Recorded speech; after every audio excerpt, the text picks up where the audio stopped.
and welcome to our video report on statistics in computing.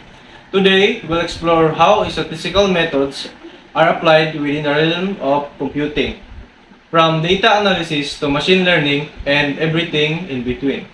We'll break down complex concepts, show real-world application, and demonstrate how statistics helps turn raw data into valuable insights that drive decision-making in technology. So whether you're new to the topic or looking to deepen your understanding, we hope this presentation provides you with a clear and comprehensive insights. So let's start it. What is statistics in computing?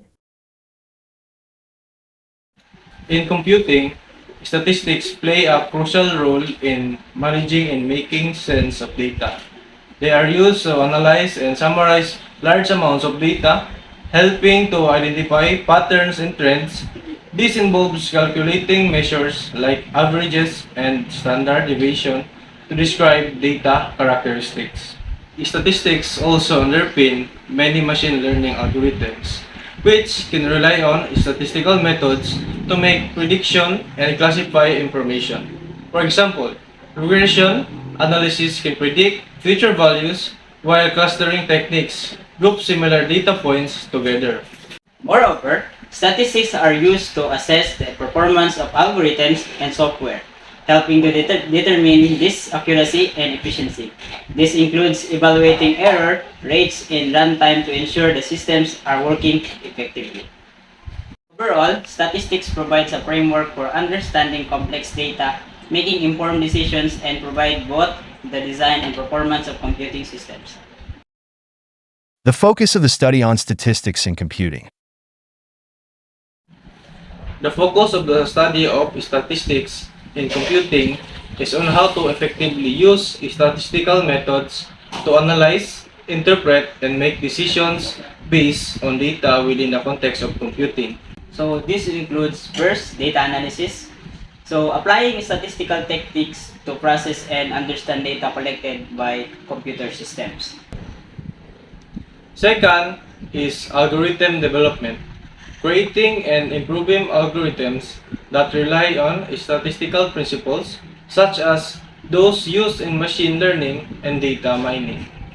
Third is performance evaluation, using statistics to access and optimize the performance of software systems and networks. The fourth one is simulation and modeling, employing statistical methods to simulate complex systems and predict outcomes. Fifth is big data processing, handling and analyzing large datasets using computational techniques and statistical tools. In essence, the study of statistics in computing is about integrating statistical reasoning with computational power to solve problems, gain insights, and make informed decisions based on data. The fields that includes in statistics in computing. The fields that are included in statistics in computing are: first, data science, using statistical methods to analyze and interpret data, often involving large datasets. Second is machine learning and AI, developing algorithms that learn from data with many techniques rooted in statistical analysis. Third is bioinformatics and computational biology, applying statistics to analyze biological data such as DNA sequences. The fourth one is econometrics and computational economics, using statistical techniques to analyze economic data and model economic systems. Fifth is statistical software development, creating software tools that implement statistical methods for data analysis. 6. Big data analytics, analyzing massive datasets using advanced statistical and computational techniques. 7. Simulation and Monte Carlo method, using computational simulations to estimate statistical properties and solve problems. 8. Bayesian statistics and computational Bayesian methods, implementing Bayesian models and methods using computational techniques. 9 is computational neuroscience, studying brain function and structure using statistical and computational approaches. 10th, and the last one is operations, research, and optimization. Applying statistical methods to optimize complex systems and decision-making processes. So those fields demonstrate how statistics and computing come together to analyze data, build models, and solve complex problems across various domains. The history of statistics in computing. The history of statistics in computing traces the evolution of both fields and how they come to intersect over time. So first is early foundations in the 19th century to the early 20th century. First is mathematical origins. The root of statistics lie in mathematical theories developed by pioneers like Carl Friedrich Gauss and Pierre-Simon Laplace in the 18th and 19th centuries. Their work on probability and statistical methods such as the normal distribution and regression analysis set the stage for future computational applications. Second is early computing devices. Mechanical devices like Charles Babbage's analytical engine in 1837 and Hermann Hollerich's punch card machines in 1880s laid the groundwork for automation and calculations, although these early machines were not specifically designed for statistical analysis.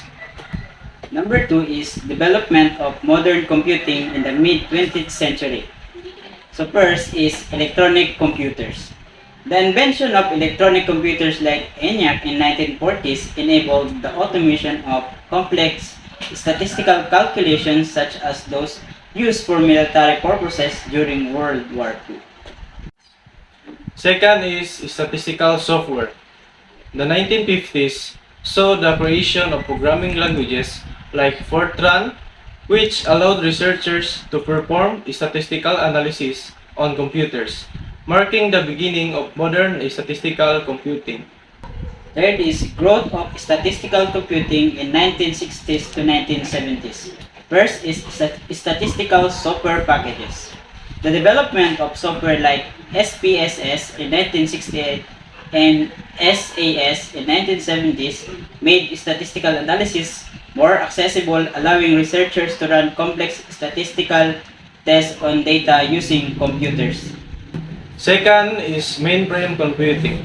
Universities and large organizations began using mainframe computers to process and analyze large data sets, further integrating statistics into the computing domain. In conclusion, the history of statistics and computing shows a deep interconnection between mathematical statistics and technological advances. From the early mechanical calculators to modern AI and big data analytics, the integration of statistics with computing has driven significant progress in both fields, shaping the way data is analyzed and used in decision-making today. Thank you for watching our presentation on statistics in computing. We hope it provides valuable insights into how these fields intersect to drive innovation and inform decision-making. Stay curious and keep exploring to the power of data.